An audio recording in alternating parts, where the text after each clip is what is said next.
civil évidemment, donc ça c'est Casablanca, Rabat, Tanger, Béton, etc., et ainsi de suite. Mais on va sentir qu'il y a moins de spécifications en termes d'expression. Donc il y a pas une standardisation, mais en tout cas une uniformisation de l'expression. Et si on refait ce même exercice aujourd'hui, et c'est un exercice que je fais souvent avec mes étudiants, et chaque fois que je leur montre une image, ils sont quasi incapables de dire dans quelle ville on se trouve. Donc ça par exemple, c'est Rabat. Ça, je ne sais pas si vous pouvez le deviner, mais ça, c'est Kenitra. Et je peux continuer ainsi de suite sur toutes les villes du Maroc. Et c'est des artères principales, donc ce n'est pas vraiment des ruelles, donc c'est vraiment des artères. Donc on assiste là vraiment à une standardisation de l'architecture en termes d'identité visuelle. Et je pense qu'il est temps de remettre des débats de fond sur l'expression et l'architecture qu'on devrait produire à partir justement de notre patrimoine, parce que ça reste la référence qu'on a aujourd'hui. Je vais partager avec vous deux expériences que j'ai eu l'occasion de mener, une sur la réhabilitation de la Médina de Tétouan, une sur la réhabilitation et reconversion de sa casbah. Alors la Médina, c'est un projet qui a démarré en 2011 avec la visite royale de Sa Majesté, et on a commencé par faire une démarche tout à fait classique, c'est-à-dire on a établi d'abord les spécificités de site Médina, pour travailler dans un cadre qui est un peu spécifique justement, avec les différentes étapes de la formation de la ville, parce que Tétouan a la particularité d'avoir été détruite plusieurs fois durant son histoire. D'ailleurs, on l'appelait le Medoum, c'est son nom officiel à une certaine époque, donc il l'a détruite, il l'a ruiné. Et alors, c'est à partir du XVe siècle qu'elle a été reconstruite avec l'arrivée de gouvernance et des mondiales, etc. Vous connaissez tous l'histoire. Et là, il a installé une espèce comme une charte architecturale, comme une expression justement qui façonne une nouvelle identité, avec des choix de couleurs précises. Donc les portes de maison sont en une telle couleur, les magasins ont une autre couleur, etc. Les murs blancs, même des symboles sur les portes. On peut facilement reconnaître l'origine de la famille. Si on a cette femme-là, par exemple, c'est une grenadine qui montre que c'est une famille d'origine. On appelle le protectorat, il y a certains Bertucci qui est un peintre, voilà, qui a mis les indiges. Et on s'est demandé est-ce que c'est plus intéressant de revenir vraiment à l'état initial ou de prendre le pôle protectorat. Et finalement, avec l'association civile, avec les architectes, avec toute la commission, on a décidé de refaire ces indiges-là parce que c'est devenu un patrimoine, ils sont plus d'un siècle. C'est grâce à lui qu'on a récupéré l'artisanat de Tétouan. Exactement. Parce que c'était grâce à Belsma. C'est aussi le créateur de l'école de l'art. Alors, il était inspecteur des monuments. Le premier bailleur, en 14, c'est grâce à lui que la Médina est restée préservée. Donc, on a aussi réorganisé les commerces parce que Tétouan est resté très préservé en termes d'organisation spatiale. Donc, on a des quartiers spécialisés en fonction de chaque métier. Et on a aussi, avec ce travail de réhabilitation, remis un peu de l'ordre selon un principe qui s'appelait Santek. Donc, chaque rue avait sa propre spécialisation. Et là, on est en train justement si on peut dire, faire le dernier retour sur la Médina avec la signalisation, avec la signalisation. La signalétique. Donc, il faut savoir qu'à Tétouan, il y avait une particularité, en plus de la signalétique verticale, il y avait une signalétique au sol. C'est-à-dire, si on a par exemple une rue qui possède trois bandes au milieu, ça veut dire que c'est une rue principale qui mène d'une porte principale à une autre. Si c'est deux bandes, c'est une rue secondaire qui mène d'une porte d'une rue principale à une principale. Si c'est une seule bande, ça veut dire sur un pas. Donc, on a travaillé sur ce système qui est un système andalou qui existe aussi dans les villes andalouses, notamment à Cadiz et à et on a un peu capitalisé sur cette expérience-là. Cadiz, c'est une ville qui n'est pas représentative, plutôt Séville et Cordoue. Et alors, on a ajouté à ce système-là d'autres indications en s'inspirant du zillige tétouanais avec le nom tétouanais, en mettant, voilà, qui est assez particulier, parce que c'est un zillige qui a une technique tout à fait particulière par rapport au restaurant. Celui de Fès. Tout à fait.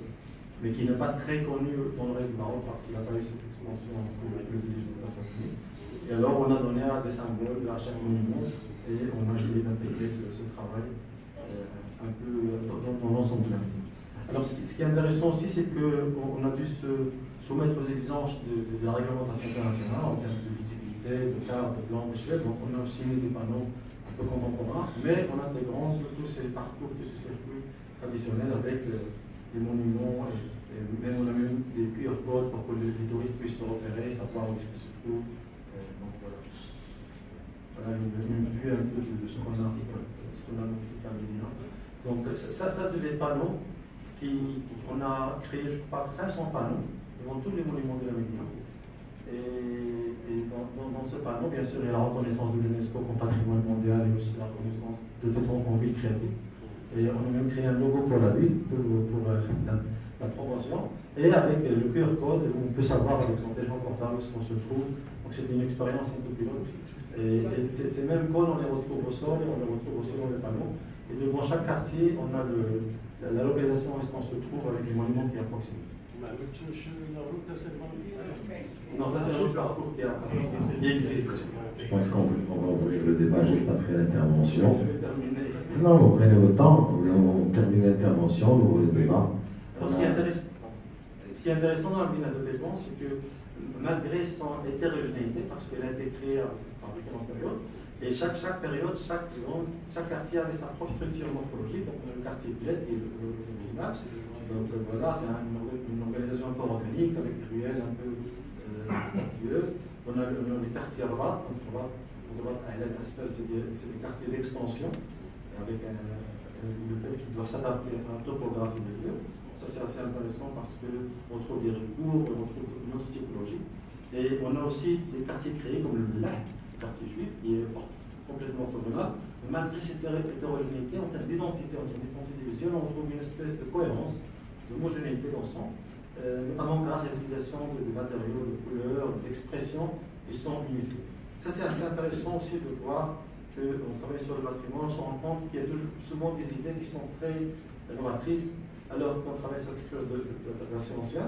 Si on prend l'exemple de la cohérence qui dépasse même les murs, pour améliorer également le vocabulaire ou la terminologie utilisée.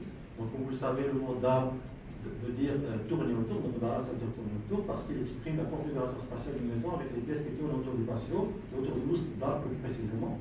Là, on a aussi une cohérence au niveau de la terminologie, donc le lustre d'arbre qui se trouve au milieu. Le stoan, qui est l'espace d'entraînement, on l'appelle stoan, ou khal, ou salle, ou dhélice. En tout cas, c'est l'espace qui sépare l'extérieur de l'intérieur, c'est la chicane. Maq'ad, qui est l'espace d'accueil qui est différent du portal. Donc la différence c'est que le maq'ad est beaucoup plus ouvert sur le patio que le portal qui est ouvert. Portal c'est un mot d'origine espagnole, portal c'est la grande porte. Et on peut continuer, le bait c'est pas la même chose que le repas, c'est pas la même chose que le bah, donc c'est le couloir latéraux, c'est pas la même chose que le médoise qui est le couloir principal. Il y a toute une cohérence entre le vocabulaire utilisé et les spatialités. Chose qu'on a un peu perdue aujourd'hui malheureusement parce que dans les appartements, dans les maisons, il reste 2-3 mots. D'ailleurs, à la même époque, en Europe, la terminologie était très restreinte. C'est l'avis de plusieurs écrivains. J'en ai présenté ici un extrait. Il n'y avait que les mots salle et chambre, par exemple, qu'on utilisait le plus souvent salle de bain, salle à manger, etc. Alors que chez nous, il y avait vraiment. J'avais relevé 1000 mots qui expriment les sensations d'espace et l'organisation spatiale que je pense. C'est pour ça que j'avais intitulé cette présentation L'identité à retrouver. C'est peut-être une manière de rendre hommage à cette culture. Cette logique et cette cohérence, on la retrouve aussi au niveau des quartiers. Donc les maisons, d'ailleurs quartier les Houma, ça s'appelle Houma parce que les Houm, c'est les maisons qui tournent autour de la mosquée. Donc c'est vraiment l'origine de la configuration spatiale. Donc alors, Dar, comme je le montre sur le schéma, ils se mettaient face à face, mais dans les portes, ils ne se mettaient jamais face à face. Les portes étaient toujours décalées pour qu'il n'y ait pas un conflit de vis-à-vis entre les gens, parce qu'ils laissaient souvent la porte ouverte pour créer une relation dans la maison. Donc, ça c'est assez intéressant de voir comment ils pensaient déjà à la copropriété. Sbatat, Der, qui se transforme en un pas comme il est sans un pas, Shaleh, qui commence directement du Bab, donc vous connaissez tous. Masjid, il n'y a pas de Jama', donc Jama' c'est ce qui regroupe les gens de Juma'a, c'est pas un masjid, donc ça, Zawiya. C'est assez intéressant parce que sur le Zawiya, par exemple, je viens de découvrir tous les Zawiyas de Tétouan se situent dans les angles des îlots. C'est peut-être une coïncidence, mais Zawiya, c'est un nom, et je pense, c'est aussi là un rapport entre la spatialité et la configuration. Tsarbi'a, donc les places de Tétouan ne s'appellent pas places, mais s'appellent Tsarbi'a. Tsarbi'a parce que la première place qui a été créée par Sidi al-Madaris, c'est un carré parfait. Même si les places après ont été avec d'autres formes, rectangulaires ou même des formes. Déplacées. On n'a pas la tradition de place à Mayor. Voilà. C'est des placettes qu'on appelle Tsarbi'a. Sauf Et c'est pas la même chose que Souéra, parce qu'il y a un ordre hiérarchique de grandeur, c'est pas la même chose que Taf, c'est pas la même chose que Touliya, c'est pas la même chose que Tliba. Donc vraiment cette richesse de vocabulaire qu'on a un peu perdu, je pense, il est temps de mener un débat sur surtout que la commune souvent est amenée à donner des noms de rues, des noms de quartiers, tout ça. Donc je pense que c'est une manière de. Il faut réfléchir à l'identité, sur la terminologie, le vocabulaire utilisé, surtout qu'on avait cette richesse qu'on a. Sur la toponymie. Voilà. Alors, Rahba, c'est l'espace qui se trouvait à l'extérieur des murs, de la muraille. C'était l'espace qui accueillait, donc il y a avec des gens qui venaient vendre leurs produits, d'avoir la Ça région. peut être comme Rahba, comme Batha. Voilà. Maintenant, il n'y a pas ce mot Batha. On utilise les deux. Voilà. Ce qui est aussi intéressant pour créer cette identité, c'est le système d'entrée. C'est ce qui sépare l'extérieur de l'intérieur d'une maison. Et là, j'en ai relevé vraiment une multitude de typologies. On a des systèmes d'entrée en rond de manière directe, avec une certaine épaisseur, bien sûr, pour créer toujours une séparation entre la ville, qui est brûlante, et la maison, qui doit être. La maison s'appelle aussi Soukna, donc c'est vraiment l'apaisement, quelque chose de calme. Et là, on trouve une notion que maintenant, on l'intègre en tant qu'architecte, c'est le confort acoustique, alors que les gens avec des dispositifs architecturaux le créent. Donc, soit on rentre directement, soit on rentre selon un coude, soit on rentre selon 2 coudes, c'est-à-dire on devait tourner 2, 3 fois, 4 fois, etc. Et ça, c'est aussi des dispositifs simples pour créer cette centralité, cette richesse à l'intérieur du site. On a même des rapports de vis-à-vis, c'est la question de la copropriété. Les gens n'avaient pas le droit d'avoir de regard directement sur leurs voisins, surtout si le voisin était plus bas, donc ce qu'ils faisaient, c'est qu'ils fermaient les fenêtres pour laisser passer la lumière derrière le béton. Donc toutes les surfaces horizontales et verticales, c'était en briques. D'ailleurs, c'est la même technique qu'on a retrouvée dans les casernes, que nous sommes en train de réhabiliter, avec bien sûr la même manière, des matériaux, soit des matériaux traditionnels comme les liges, mais aussi des matériaux inspirés des liges comme ce qu'on appelle Sibiana, c'est ces liges en relief, c'est-à-dire qu'on a beaucoup retrouvé à la Casbah, qui est inspiré justement de liges. Donc le programme, c'est des musées, bon, je vais. Voilà quelques photos du chantier actuel. On voit justement l'utilisation de ces voûtelettes, donc le plancher en bas, bovedas on appelle ça en espagnol. Bovedas, les voûtelettes. Bovedas. Alors le programme, c'est un centre de conférence, des cafés, des restaurants, des magasins, c'est tout un pôle urbain. Un conservatoire de musique, des maisons, d'associations, etc. Mais il y a aussi et surtout des musées, des CIP, donc des centres d'interprétation du patrimoine. Nous avons fait le choix justement dans ces musées-là d'utiliser, en plus des techniques classiques d'exposer des objets, mais aussi d'utiliser beaucoup d'expressions numériques, virtuelles, comme les vidéos, les hologrammes, l'immersion virtuelle, etc. pour un peu respecter les lieux, aussi pour donner une impression de modernité à l'usager.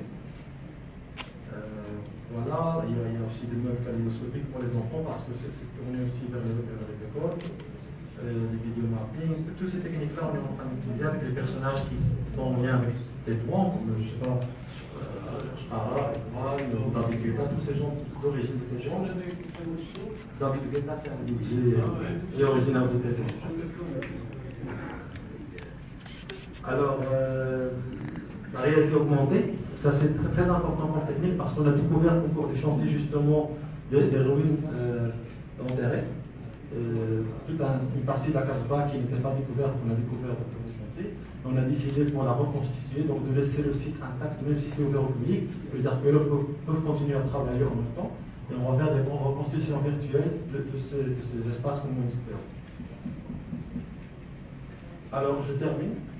Donc, l'idée de travailler sur le patrimoine, ce n'est pas simplement une idée de conservation, bien sûr, et de préservation, mais c'est aussi de tirer des leçons et c'est comme l'utiliser comme outil d'une production architecturale contemporaine, parce que nous, on vit en 2002. Et c'est d'ailleurs une démarche que les architectes, moi ça me fait toujours la peine de voir que les architectes étrangers qui utilisent ça, qui prennent cette substance pour produire une architecture contemporaine reconnue, commençant par Le Corbusier, qui s'est inspiré de ses voyages en Algérie pour asseoir cette théorie de la terrasse, etc. Voilà, Norman Foster qui a beaucoup travaillé ici avec une inspiration des toitures de Médina. Tadawando qui le dit clairement, il s'est inspiré dans ses jeux de lumière des Casbah et de Picasso. Donc c'est vraiment une manière d'utiliser ce patrimoine, mais pour aller de l'avant, pas seulement par avoir cette vision nostalgique et passéiste. On peut continuer longtemps. Il y a Jean Nouvel aussi qui s'est inspiré des Lumières du Sud pour faire ses grands musées à Louvre, Louvre à Abu Dhabi, etc. Zaha Hadid, bien sûr, qui s'inspire des énergies, des mouvements du paysage marocain pour construire ses projets, bien sûr, en intégrant des outils informatiques contemporains. Ricardo Bouffi, que vous connaissez tous, qui s'inspire aussi dans le patrimoine pour créer des architectures comme les Tunis Center à Casablanca, ou plus récemment l'Université de Bengri, en s'inspirant de la muraille de Marrakech. Alvar Ossida, on a beaucoup parlé d'Alvar Ossida ce matin, que j'aime beaucoup et que j'ai rencontré plusieurs fois, qui s'inspire de la sobriété des Médina pour créer son architecture. Ça, c'est un projet, par exemple, qui se trouve à Ceuta, pas loin d'ici, donc il s'est inspiré de nos spatialités. Un autre architecte mal connu, Pierre Blondel, qui travaille en Belgique, mais qui utilise beaucoup le langage d'expression architecturale marocain. Et je voulais terminer par une image, ça va être la fin, c'est que ils ont réussi à extérioriser les façades, sur toute la période du protectorat, et à créer des façades, à créer des expressions nouvelles.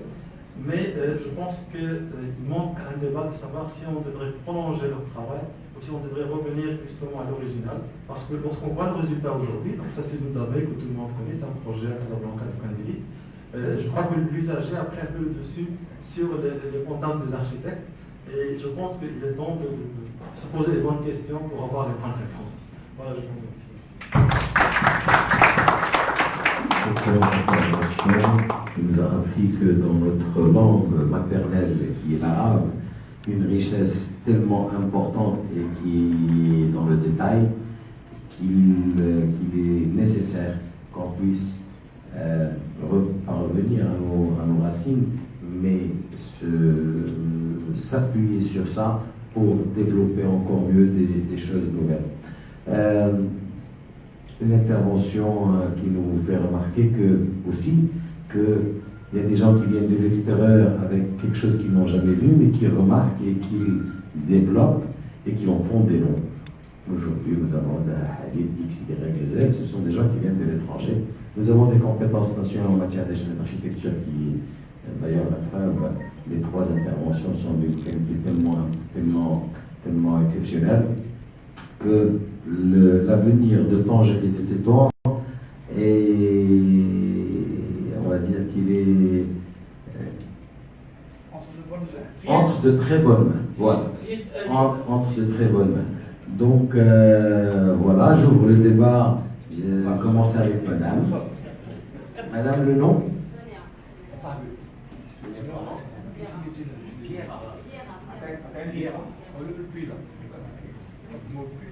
Oui, monsieur Abkalaï. Troisième intervenant, monsieur Zegran.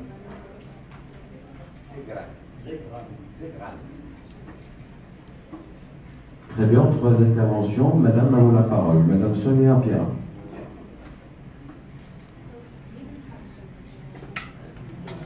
Bonjour.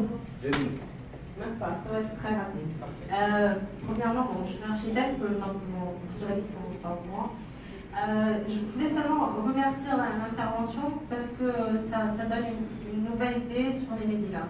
La question que j'ai, c'est quand vous avez parlé des portes, des situations des portes, que on va pas voir le vis-à-vis de l'entrée, elles sont de différentes positions. Est-ce que dans toutes les médinas au Maroc, la question c'est parce que je suis portugaise, je viens du Portugal et j'apprends, chaque jour j'apprends sur le Maroc et je découvre. Est-ce que dans les médinas, il y a aussi eu cette réflexion ou c'est seulement particulier de Tétouan? Je demanderai aussi aux intervenants de bien vouloir se mettre ici pour pouvoir répondre aux questions, M. Billy. Je peux insister ou c'est bon? Non. Ah, ok. Parce que la curiosité, c'est que dans cette descente, il y a de l'organisation. Et quand on va au fond de la question, et c'est pour ça que quand je vois des gens comme vous qui présentent, qui vont au fond de la question, de la recherche, etc., ça fait du plus. Vraiment, je me sens très heureuse de pouvoir assister à votre travail parce que c'est énormément de boulot. La question c'est, est-ce que vraiment seulement à Tétouan ou toute cette ces choses sont particulières parce que quand on rentre dans toutes les médinas, c'est complètement bouleversé par toutes les petites choses qu'on rajoute chaque fois. Parce que les habitants, qu'est-ce qu'ils font? Ils ont le besoin, ils vont rajouter. Surtout aujourd'hui. Je parle du jour d'aujourd'hui. Je vois que les gens, ils ont plus de cette réflexion, ils ont plus cette sensibilité. Voilà, c'est ça ma question. Mais sinon, merci beaucoup. Très intéressant. Alors, je vais essayer de répondre aux 4 questions mais rapidement. En fait, en Médina, le regard a toujours été fondateur de son architecture. Dans le regard sur le voisin, était toujours contrôlé et maîtrisé. Pour ça, il y avait ce qu'on appelait des conventions. C'est ce qui est régulé, les rapports entre voisins, entre les gens, les gestionnaires, etc. D'ailleurs, c'est grâce à ça que, par exemple, si un voisin veut construire, agrandir sa maison, il peut construire le sapin au-dessus de la rue en s'appuyant sur la maison du voisin. Droit coutume. Voilà, droit coutume. Donc, à mon avis, ce principe de ne pas mettre des portes face à face, de ne pas avoir des vues directes sur les façons de son voisin, on va le retrouver un peu partout dans le ménage. Je ne pense pas que ce soit une spécificité. Par rapport au droit, justement, grâce à CERA, on a des chevauchements de volumétrie. Donc, personne peut vendre l'air de sa maison à son voisin pour qu'il puisse construire la piste. Et là, je réponds à la deuxième question sur le droit. Il y a des difficultés de créer des titres fonciers, par exemple, au Médina, parce qu'il n'y a pas cette division verticale, comme au sens classique du terme, où on a un titre complètement défini. Et d'ailleurs, même la question de la façade qui a été introduite après par le protectorat, elle est toujours d'actualité, parce que lorsqu'on achète son appartement, la ligne rouge qui délimite la propriété, elle est à l'intérieur. La façade, elle n'appartient pas au propriétaire, elle appartient à la ville. Et je pense qu'on a toujours ce genre de choses qui continuent rapport entre le droit et l'espace. Et ça c'est assez intéressant. Le mode de gestion, je pense qu'au Maroc, je fais partie d'une commission qui essaie de classer les sentiers comme patrimoine mondial chez l'UNESCO. On se rend compte de plus en plus qu'au Maroc, il y a beaucoup de réglementations sur l'urbanisme. On a des lois, on a des lois partenariats, mais il y a très peu de réglementations sur l'architecture. Justement sur la gestion de l'architecture. Et je pense que quelqu'un comme Bertucci, par exemple, une de ses missions était de veiller à ce que la Médina garde une certaine homogénéité malgré la diversité. Il avait une phrase très connue qu'il a dit, ni un clavo, c'est-à-dire aucun clou ne peut être mis sur les mers de la Médina sans accord de responsable. Et d'ailleurs, c'est grâce à Bertucci que la Médina a gardé a été conservé. Les sentiers veut dire en fait élargissement, si on veut traduire le terme. Bon, c'est un débat qu'on peut. Agrandissement, oui, selon la rousse.